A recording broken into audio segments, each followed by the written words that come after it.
Hello friends, welcome to Bismi சமையல். இன்றைக்கி ஒரு யூஸ்ஃபுல்லான இன்ட்ரெஸ்டிங்கான வீடியோ தான். நமக்கு தேவையான நிறைய கிச்சன் டிப்ஸ் மற்றும் வீட்டு குறிப்புகள் இந்த வீடியோவில் நான் சொல்லியிருக்கேன். ஸோ வீடியோக்குள்ளே போகிறதுக்கு முன்னாடி நம்ம சேனலை நீங்கள் ஃபர்ஸ்ட் டைம் பார்க்குறீங்கன்னா மறக்காமல் சப்ஸ்கிரைப் பண்ணிக்கோங்க. இப்போ நம்ம ஃபர்ஸ்ட் டிப் என்னங்கிறத பார்க்கலாம். நம்ம பூரி சப்பாத்திக்கெல்லாம் சைட் டிஷ் உருளைக்கிழங்கு மசாலா பண்ணுவோம் இல்லையா? ஸோ நிறைய பேர் பார்த்திங்கன்னா அந்த உருளைக்கிழங்கு மசாலாவை ஹோட்டல் ஸ்டைலில் பண்ணணும்னு நினைப்பீங்க. அதே டேஸ்ட்லையும் அதே திக்னஸ்லையும் இருக்கணும்னு நினைப்பீங்க. ஆனால் நம்ம வீட்டில் பண்ணும்போது பார்த்திங்கன்னா நமக்கு அந்த டேஸ்ட்டில் ஏதோ ஒன்று மிஸ் ஆகும், அந்தளவுக்கு திக்னஸாகவும் வராது. ஸோ இப்போ நான் சொல்கிற ரெண்டு பொருளை சேர்த்து நீங்கள் செஞ்சு பாருங்கள். இந்த உருளைக்கிழங்கு மசாலாவோட டேஸ்ட்டே அவ்வளோ சூப்பராக இருக்கும். அதே மாதிரி நல்லா திக்காகவும் இருக்கும். இனி எப்போவுமே நீங்கள் இதே மாதிரி தான் செய்வீங்க. எப்பயும் போல் கடுகு, சோம்பு, கடலைப்பருப்பு, இஞ்சி, பச்சை மிளகாய், கருவேப்பிலையெல்லாம் சேர்த்து நல்லா தாளித்ததுக்கப்புறமா வெங்காயம் சேர்ப்பீங்கள்ல. இந்த வெங்காயம் உருளைக்கிழங்கு மசாலாவை பொறுத்த வரைக்கும் கொஞ்சம் அதிகமாகவே சேர்க்கணும். வெங்காயம் நிறைய சேர்த்தா தான் இதில் டேஸ்ட் சூப்பராக இருக்கும். அடுத்ததாக ஒரு மிக்ஸி ஜாரில் 1 டீஸ்பூன் அளவுக்கு சோம்பு சேர்த்துக்கிறேன். இது கூடவே கொஞ்சமாக பொட்டுக்கடலை சேர்த்துக்கலாம். இப்போ இது எல்லாத்தையும் நல்லா பவுடராக அரைச்சிட்டு கூடவே கொஞ்சமாக தண்ணி சேர்த்து கட்டிப்படாமல் நல்லா நைஸாக அரைச்சி எடுத்துக்கலாம். மஞ்சள் தூள், தண்ணி, உப்பெல்லாம் சேர்த்து ஒரு கொதி வந்ததுக்கு அப்புறமா நம்ம அரைச்சி வச்சுருக்கிறத இதில் சேர்த்து நல்லா கொதிக்க விட்டுக்கலாம். இது ஒரு 2-3 நிமிஷத்துக்கு நல்லா கொதிக்கணும். இதோட பச்சை வாசனைலாம் போகிற அளவுக்கு. என்னடா இவ்வளோ தண்ணி ஊற்றிருக்கேன்னு நினைக்காதீங்க. இது நல்லா கொதிக்கணும்ல, பச்சை வாசனைலாம் போகிற வரைக்கும். ஸோ பார்த்திங்கன்னா உங்களுக்கு கன்சிஸ்டன்சி கரெக்டாகவே வரும். ஒரு 3 நிமிஷம் நல்லா கொதிச்சதுக்கப்புறமா பார்த்திங்கன்னா இந்த மாதிரி கன்சிஸ்டன்சியில் இருக்கும். இப்போ நம்ம மசிச்சு வச்சுருக்க உருளைக்கிழங்கு இதில் சேர்த்துட்டு நல்லா கலந்து விட்டு அதையுமே இன்னும் ஒரு 2 நிமிஷத்துக்கு நல்லா கொதிக்க விடுங்க. நல்லா கொதிச்சதுக்கப்புறமா கடைசியாக கொஞ்சமாக கொத்தமல்லி இலை தூவி நல்லா கலந்து விட்டதுக்கப்புறமா ஸ்டவ் ஆஃப் பண்ணிக்கலாம். நம்ம சேர்த்துருக்க பொட்டுக்கடலை நல்ல திக்னஸ் கொடுக்கும். சோம்பு நல்ல கமகமன்னு வாசனையும் டேஸ்ட்டும் கொடுக்கும். ஸோ நீங்களும் இதே மாதிரி ஒரு தடவை ட்ரை பண்ணிவிட்டு எனக்கு கமெண்ட்டில் சொல்லுங்கள். இந்த டிப் உங்களுக்கு பிடிச்சிருந்தா வீடியோக்கு ஒரு லைக் கொடுங்க. இப்போ நம்ம அடுத்த டிப் என்னங்கிறத பார்க்கலாம். இந்த பாத்திரத்தில் நான் சிக்கன் மசாலா பண்ணிகிட்டு இருந்தேன். கொஞ்சம் கவனிக்காமல் விட்டதுனால நல்லா அடி பிடிச்சிருச்சு.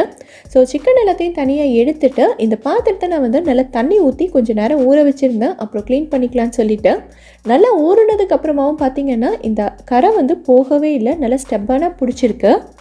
ஸோ இந்த கடாயை கொஞ்சம் கூட சிரமமே இல்லாமல் ரொம்ப ஈஸியாக இப்படி பளிச்சுன்னு ஆக்குறதுன்னு பார்க்கலாம். ஃபர்ஸ்ட் நம்ம இதில் தண்ணி சேர்த்துக்கலாம். உங்களுக்கு பாத்திரத்தில் எது வரைக்கும் அடி பிடிச்சிருக்கோ அந்த இடம் ஃபுல்லாகவே கவர் ஆகிற அளவுக்கு நீங்கள் தண்ணி சேர்த்துக்கணும். எனக்கு அடியில் மட்டும்தான் கரை இருக்குன்றதுனால அந்த அளவுக்கு தான் நான் தண்ணி சேர்த்துருக்கேன்.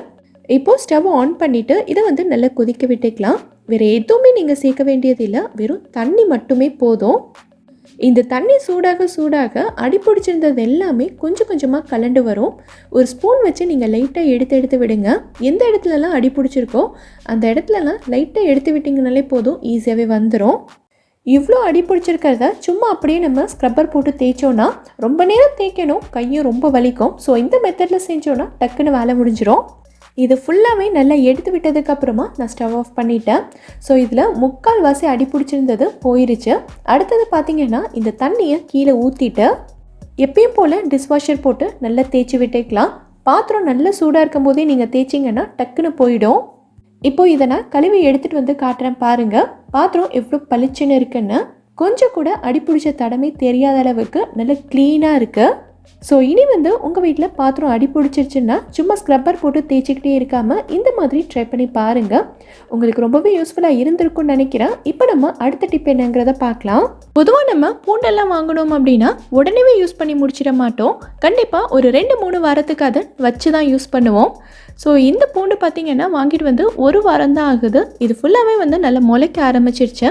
அது மட்டும் இல்லாமல் இன்னும் ஒரு சில பூண்டெல்லாம் பார்த்திங்கன்னா வெறும் தோல் மட்டும்தான் இருக்குது. உள்ளக்க ஒன்றுமே இல்லை, ஃபுல்லாக காஞ்சி போய் எல்லாமே வேஸ்ட் ஆக ஆரம்பிச்சிருச்சு. ஸோ இந்த பூண்டை இனியும் வேஸ்ட் ஆகாமல் இது எப்படி ஸ்டோர் பண்ணிக்கலாங்கிறத பார்க்கலாம். ஃபர்ஸ்ட் இந்த பூண்டை நம்ம உதுத்தி எடுத்துக்கலாம். ஒரு சப்பாத்தி கட்டை அப்படி இல்லைன்னா இடிக்கல் வச்சு இந்த பூண்டோட முன்னாடியும் பின்னாடியும் லைட்டாக தட்டுனீங்க அப்படின்னாலே இது ஃபுல்லாகவே நமக்கு உதிர்ந்து வந்துடும். இதை தனித்தனியாக உட்காந்து நம்ம உரிச்சிட்டு இருக்கணுங்கிற அவசியம் இல்லை. பூண்டு நீங்கள் வாங்கிட்டு வந்த உடனேவே இந்த மாதிரி தனித்தனி பல்லாம் உதுத்தி ஸ்டோர் பண்ணிக்கிட்டீங்க அப்படின்னா பூண்டு உங்களுக்கு ரொம்ப நாளைக்கு வேஸ்ட் ஆகாமல் அப்படியே இருக்கும். ஆனால் என்னோட பூண்டு வந்து ஃபுல்லாக காய ஆரம்பிச்சிருச்சு.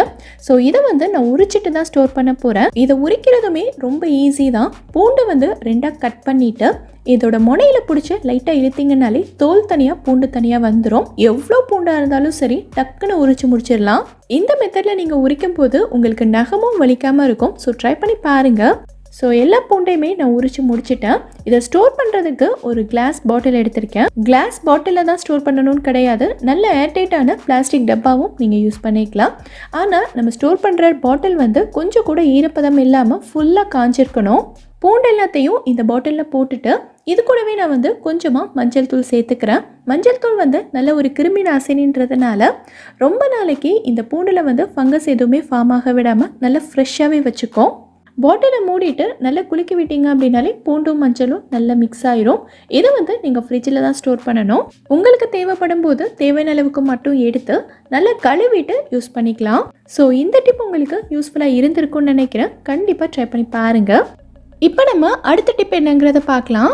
இட்லி தோசைக்கெல்லாம் நம்ம சட்னி பண்ணுவோம் இல்லையா? தேங்காய் சட்னி, தக்காளி சட்னி, கார சட்னி இந்த மாதிரி தான் பெரும்பாலும் பண்ணுவோம். ஸோ ஒரே மாதிரி சட்னி செஞ்சு போர் அடித்தவங்க கொஞ்சம் டிஃப்ரெண்ட்டாக கேப்சிகம் அதாவது குடமிளகா வச்சு சட்னி செஞ்சு பாருங்கள். இதோட டேஸ்ட் வந்து பக்காவாக இருக்கும். ரொம்ப ஹெல்த்தியானதும் கூட. ஒரு கடாயில் 1 டேபிள் ஸ்பூன் அளவுக்கு எண்ணெய் சேர்த்து சூடு பண்ணியிருக்கேன். எண்ணெய் நல்லா சூடானதுக்கப்புறமா கொஞ்சமாக உளுந்து கொஞ்சமாக கடலைப்பருப்பு சேர்த்துக்கலாம். இது ரெண்டுமே நல்லா பொன்னிறமாகிற வரைக்கும் நம்ம வறுத்து எடுத்துக்கலாம். நல்லா வறுப்பட்டதுக்கு அப்புறமா ஒரு பெரிய வெங்காயத்தை குட்டி குட்டியாக கட் பண்ணி சேர்த்துருக்கேன். வெங்காயம் வந்து ரொம்ப வதங்க வேண்டியது இல்லை, கண்ணாடி பதமாக வதங்கினாலே போதும். அடுத்ததாக ஒரு பெரிய குடமிளகாயை குட்டி குட்டியாக கட் பண்ணி வச்சுருக்கேன். இதையும் சேர்த்து நம்ம நல்லா வதக்கிக்கலாம். ஒரு மீடியம் சைஸ் வெங்காயத்துக்கு ஒரு பெரிய குடமிளகா வந்து கரெக்டாக இருக்கும். இதை வதக்கிட்டு காரத்துக்காக ஒரே ஒரு பச்சை மிளகாய் சேர்த்துக்கிறேன். உங்களுக்கு காரம் அதிகமாக வேணும்னா நீங்கள் 2 கூட சேர்த்துக்கலாம். ஒரு பல்லு பூண்டை கட் பண்ணி சேர்த்துருக்கேன். அப்புறம் தேவையான உப்பு சேர்த்து இதை வதக்கிக்கலாம். இது ரொம்ப வதங்க வேண்டியது இல்லை. இந்த கேப்சிகமோட பச்சை வாசனை போகிற வரைக்கும் இதை வதக்கினாலே போதும். இந்த ஸ்டேஜில் நம்ம வந்து ஸ்டவ்வை ஆஃப் பண்ணிவிட்டு இதை நல்லா ஆற விட்டுக்கலாம். நல்லா ஆறுனதுக்கு அப்புறமா இதை வந்து ஒரு மிக்ஸி ஜாரில் சேர்த்துட்டு இது கூடவே நான் வந்து தேங்காய் சேர்க்க போகிறேன். தேங்காய் வந்து ரொம்ப சேர்க்க வேண்டியதில்லை, ஒரு 2 டேபிள் ஸ்பூன் அளவுக்கு சேர்த்தாலே போதும். தேங்காய் வேண்டான்னு நினைக்கிறவங்க இது சேர்க்க வேண்டாம், நீங்கள் ஸ்கிப் பண்ணிக்கலாம். அப்பயுமே சட்னி வந்து ரொம்ப டேஸ்ட்டாக இருக்கும். இப்போ இது எல்லாத்தையும் நல்லா நைஸாக அரைச்சி எடுத்துக்கலாம். உங்களோட கன்சிஸ்டன்சிக்கு ஏற்ற மாதிரி நீங்கள் வந்து தண்ணி சேர்த்துக்கலாம். அடுத்து எப்பயும் போல் கடுகு கருவேப்பிலெல்லாம் போட்டு தாளித்து ஊற்றணுன்னா நம்மளோட கேப்சிகம் சட்னி வந்து ரெடி ஆயிரும். இது வந்து இட்லி தோசை கூடலாம் சாப்பிட்றதுக்கு அவ்வளோ சூப்பராக இருக்கும். ஸோ நீங்களும் ஒரு தடவை கண்டிப்பாக ட்ரை பண்ணி பார்த்துட்டு எனக்கு கமெண்ட்டில் சொல்லுங்கள். இப்போ நம்ம அடுத்த டிப் என்னங்கிறத பார்க்கலாம். இங்கே நான் வந்து கிஃப்ட் பேக் தான் எடுத்திருக்கேன். நம்ம இங்கே ஏதாவது பர்த்டே பார்ட்டிக்கோ இல்லை வேறு ஏதாவது ஃபங்க்ஷனுக்கு போகும்போதும் இதில் வந்து கிஃப்ட் வச்சு எடுத்துகிட்டு போகிறதுக்கு உள்ள பேக் இது. இதே மாதிரி கொஞ்சம் சின்ன பேக் வந்து உங்களுக்கு நகைக்கடையில் கூட தருவாங்க. இது பார்க்குறதுக்கு நல்ல நீட்டாக இருக்கும். ஸோ நம்ம வெளியில் போகும்போது உள்ளே ஏதாவது திங்ஸ் எல்லாம் வச்சு எடுத்துகிட்டு போகிறோம் அப்படின்னா இந்த பேக்கை வந்து க்ளோஸ் பண்ண முடியாது. இது லேசாக சாஞ்சாலோ இல்லை கை தவறி கீழே விழுந்தாலோ இதில் இருக்கிற மொத்த திங்ஸுமே வெளியில் கொட்டிடும். ஸோ இந்த பேக்கில் இருக்கிற திங்ஸ் எதுவுமே வெளியில் கொட்டாத அளவுக்கு இதை எப்படி க்ளோஸ் பண்ணுறதுன்னு பார்க்கலாம். இந்த கைப்பிடியோட உள்பக்கமாக பார்த்தீங்கன்னா சின்னதாக ஒரு மெட்டல் மாதிரி இருக்கும். ஸோ இதை எடுத்து ஆப்போசிட்டில் இருக்கிற ஓட்டை வழியாக நம்ம வந்து உள்ளே விட்டுறலாம். இதே மாதிரி 4 பக்கத்தில் இருக்கிறதையுமே அந்த எதிர் பக்கத்தில் இருக்கிற ஓட்டை வழியாக விட்டு இழுத்துக்கோங்க. வீடியோவில் பார்க்கும்போது உங்களுக்கே நல்லா புரியும்னு நினைக்கிறேன். அடுத்து 2 கைப்பிடியையும் இந்த மாதிரி நடுவில் பிடிச்சி இழுத்தீங்க அப்படின்னா பேக் ஃபுல்லாகவே நல்லா க்ளோஸ் ஆயிரும். அடுத்து இதை நீங்கள் ஓப்பன் பண்ணுறதுமே ரொம்ப ஈஸி தான். ஸோ இந்த மாதிரி நம்ம க்ளோஸ் பண்ணி வச்சுக்கிட்டோம் அப்படின்னா உள்ளே இருக்கிற பொருள் எதுவுமே நமக்கு வெளியே கொட்டாது. ஸோ இனி வந்து நீங்கள் இதே மாதிரி பேக் யூஸ் பண்ணும்போது இப்போ நான் சொன்ன டிப்பை ட்ரை பண்ணி பாருங்கள். உங்களுக்கு ரொம்பவே யூஸ்ஃபுல்லாக இருந்திருக்கும்னு நினைக்கிறேன். யூஸ்ஃபுல்லாக இருந்ததுன்னா நம்ம சேனலை சப்ஸ்கிரைப் பண்ணிக்கோங்க. இப்போ நம்ம அடுத்த டிப் என்னங்கிறத பார்க்கலாம். வெயில் காலம் ஆரம்பிச்சிருச்சு. எல்லார் வீட்லேயுமே ஜூஸ் மோர்னு செய்ய ஆரம்பிச்சிருப்போம். நல்லா சில்லுன்னு இருக்கணுன்றதுக்காக அதை வந்து ஐஸ் க்யூப் போட்டு குடிப்போம் இல்லையா? சப்போஸ் நம்ம ஃப்ரீசரில் ஐஸ் க்யூப் இல்லை அப்படின்னா நம்ம இப்போ ஐஸ் ட்ரீயில் தண்ணி ஊற்றி வச்சாலே இது ஃப்ரீஸ் ஆகி வர்றதுக்கு ரொம்ப நேரம் ஆகும். ஆனால் அவ்வளோ நேரம்லாம் வெயிட் பண்ண முடியாது. ரொம்ப சீக்கிரமாகவே ஐஸ் க்யூப் ரெடி ஆகணும் அப்படின்னா இப்போ நான் சொல்கிற மாதிரி நீங்கள் செய்யுங்க. நமக்கு எவ்வளோ தண்ணி தேவையோ அதை ஃபஸ்ட்டு நம்ம நல்லா சூடு பண்ணிக்கலாம். அதுக்காக ரொம்ப கொதிக்கணுங்கிற அவசியம்லாம் கிடையாது. நல்ல சூடானாலே போதும். இந்த சூடான தண்ணியை நம்ம வந்து ஐஸ் ட்ரேயில் ஊற்றிட்டு இதை ஃப்ரீசரில் வச்சு ஃப்ரீஸ் பண்ணிக்கலாம். நார்மல் வாட்டரை விட சுடு தண்ணி வந்து உங்களுக்கு சீக்கிரமாகவே ஃப்ரீஸ் ஆயிரும். என்னடா இவங்க இப்படி சொல்கிறாங்களே, தண்ணி ஏற்கனவே சூடாக இருக்குது, இது எப்படி சீக்கிரமாக ஃப்ரீஸ் ஆகும்னு நீங்கள் நினைக்கலாம். நார்மல் வாட்டரையும் சுடு தண்ணியையும் ஒரே நேரத்தில் நீங்கள் ஐஸ் ட்ரேயில் ஊற்றி வச்சு ஃப்ரீஸ் பண்ணி பாருங்கள். உங்களுக்கே நல்ல டிஃப்ரென்ஸ் தெரியும். கண்டிப்பாக ஒர்க் அவுட் ஆகும். நீங்கள் ட்ரை பண்ணி பார்த்துட்டு எனக்கு கமெண்ட்டில் சொல்லணும். வேர்க்கடலை எல்லாம் வேக வச்சு நீங்கள் வந்து குட்டீஸ்க்கு ஸ்நாக்ஸ் பாக்ஸ்லேயோ இல்லை ஈவினிங் டைம்லேயோ செஞ்சு கொடுக்குறீங்க அப்படின்னா அந்தளவுக்கு விரும்பி சாப்பிட மாட்டாங்க. ஸோ அதை வந்து இப்போ நான் சொல்கிற மாதிரி ஒரு சிம்பிளான சாட் ரெசிபி மாதிரி செஞ்சு கொடுத்து பாருங்கள். அவ்வளோ விரும்பி சாப்பிடுவாங்க. இன்னும் வேணும்னு கேட்டு வாங்கி சாப்பிடுவாங்க. இது செய்கிறதுக்கு ஃபர்ஸ்ட் நம்ம வந்து வேர்க்கடலையை ஊற வச்சுக்கலாம். வேர்க்கடலையை நல்லா கழுவிட்டு மறுபடியும் தண்ணி ஊற்றி ஒரு 8 மணி நேரத்துக்கு ஊற வச்சுருங்க. 8 மணி நேரம் ஊற வைக்கிறதுக்கு உங்களுக்கு டைம் இல்லை அப்படின்னா 4லேருந்து 6 மணி நேரம் வரைக்கும் ஊற வச்சுக்கலாம். நல்லா ஊறினதுக்கப்புறமா பார்த்தீங்கன்னா கடலை வந்து பெருசு பெருசாக வந்திருக்கும். ஸோ இதை வந்து ஒரு ப்ரெஷர் குக்கருக்கு மாற்றிட்டு இதுக்கு தேவையான உப்பு சேர்த்துக்கலாம். அடுத்து இந்த கடலை வேகிறதுக்கு தண்ணி சேர்த்துக்கலாம். இது ஏற்கனவே 8 மணி நேரம் ஊற வச்சுருந்ததுனால அந்தளவுக்கு நமக்கு தண்ணி தேவைப்படாது. ஸோ கொஞ்சமாக ஊற்றிட்டு லைட்டாக மிக்ஸ் பண்ணி விட்டுக்கலாம். அடுத்து வந்து எப்பயும் போல் குக்கரை மூடி வெயிட் சேர்த்து இதை வந்து ஒரு 3 விசிலுக்கு வேக வச்சு எடுத்துக்கோங்க. கடலை வந்து ரொம்பவும் குழஞ்சிடக்கூடாது, அதே நேரத்தில் சரியாக வேகாமலும் இருக்கக்கூடாது. சரியாக வேகாமல் இருந்ததுன்னா வயிறு வலிக்க ஆரம்பிச்சிடும். ஸோ இந்த பக்குவத்தில் இருந்ததுன்னா கரெக்டாக இருக்கும். இப்போது தண்ணி எல்லாத்தையும் வடிச்சிட்டு கடலையை மட்டும் தனியாக எடுத்துக்கலாம். இப்போ இது கூடவே ஒரு கைப்பிடி அளவுக்கு பொடியாக கட் பண்ண வெங்காயம், ஒரே ஒரு கேரட்டை துருவி எடுத்திருக்கேன், இதையும் சேர்த்துட்டு பாதி தக்காளி கட் பண்ணி சேர்த்துருக்கேன். அப்புறம் பொடியாக கட் பண்ண மல்லி இலை சேர்த்துட்டு 1/2 டீஸ்பூன் மிளகுத்தூள் சேர்த்துக்கிறேன். குட்டி சாப்பிடுவாங்கன்றதுனால நான் பச்சை மிளகாய் எதுவுமே சேர்க்கலை. ஸோ காரத்துக்காக இந்த மிளகுத்தூள் மட்டும்தான். உங்கள் காரத்துக்கு ஏற்ற மாதிரி நீங்கள் சேர்த்துக்கலாம். கூடவே 1/4 டீஸ்பூன் சாட் மசாலா, இதுக்கு தேவையான உப்பு சேர்த்துக்கிறேன். நம்ம ஏற்கனவே கடலை வேக வைக்கும் போது உப்பு சேர்த்துருந்தோம்.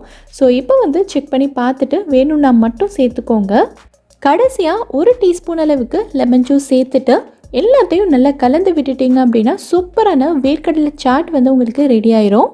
ஸோ வேர்க்கடலை பிடிக்கலைன்னு சொல்கிற குட்டீஸ்க்கு நீங்கள் இதே மாதிரி செஞ்சு கொடுத்து பாருங்கள். அவ்வளோ விரும்பி சாப்பிடுவாங்க. குட்டீஸ் வந்து வீட்டில் தான் இருக்காங்க அப்படின்னா ஒரு பேக்கிங் ஷீட்டை வந்து இந்த மாதிரி கோன் ஷேப்பில் மடக்கிட்டு இதில் நீங்கள் வந்து போட்டு கொடுக்கலாம். நான் இன்னைக்கு வந்து Oddy Uniwrapோட பேப்பர் ஃபாயில் யூஸ் பண்ணியிருக்கேன். நம்ம வெளியில் போகும்போது தள்ளு வண்டியில் வச்சு சுண்டெல்லாம் போட்டு மடித்து தருவாங்கல்ல, அதே மாதிரி தான். ஸோ எப்பயாவது நம்ம இந்த மாதிரி டிஃப்ரெண்ட்டாக ப்ரெசென்ட் பண்ணும்போது சாப்பிட்றதுக்கும் கொஞ்சம் இன்ட்ரெஸ்டிங்காக இருக்கும். ஸோ இந்த வீடியோவில் நான் சொல்லியிருக்க டிப்ஸ் எல்லாமே உங்களுக்கு ரொம்பவே யூஸ்ஃபுல்லாக இருந்திருக்கும்னு நினைக்கிறேன். இதிலிருந்து ஏதாவது ஒரு டிப் உங்களுக்கு யூஸ்ஃபுல்லாக இருந்தாலும் மறக்காமல் எனக்கு கமெண்ட்டில் சொல்லுங்கள். இந்த வீடியோ பிடிச்சிருந்தா லைக் பண்ணுங்கள். உங்கள் ஃப்ரெண்ட்ஸ், உங்கள் ஃபேமிலி மெம்பர்ஸ்க்கு இந்த வீடியோ யூஸ்ஃபுல்லாக இருக்கும்னு நினச்சிங்கன்னா கண்டிப்பாக ஷேர் பண்ணுங்கள். மறக்காமல் நம்ம பிஸ்மி சமையலுக்கு சப்ஸ்கிரைப் பண்ணிவிட்டு பக்கத்தில் இருக்கக்கூடிய பெல் ஐக்கானில் ஆப்ஷன் ஆலும் கிளிக் பண்ணுங்கள். தேங்க்யூ.